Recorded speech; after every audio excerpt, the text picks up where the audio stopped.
এখানে হলো গরু গোস্তটা, এটা হলো গোস্ত, এটা হলো কলিজা। এখন আমি গরু গোস্ত রান্না করব।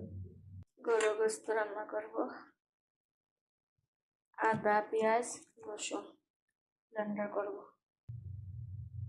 এখানে হলো কলিজা, এটা হলো, আমি এটা চিনি না, এটা কি এই যে কলিজার পরে হলো দিল থাকে, এটা তিল মনে হয়, আমি সন্দেহ করতেছি কি জানি যেটা।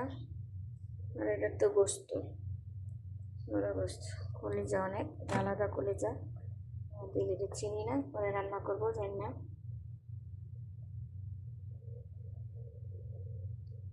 বড় গোস্ত 3 কেজি, কলিজা 3 কেজি, এটা 3 কেজি।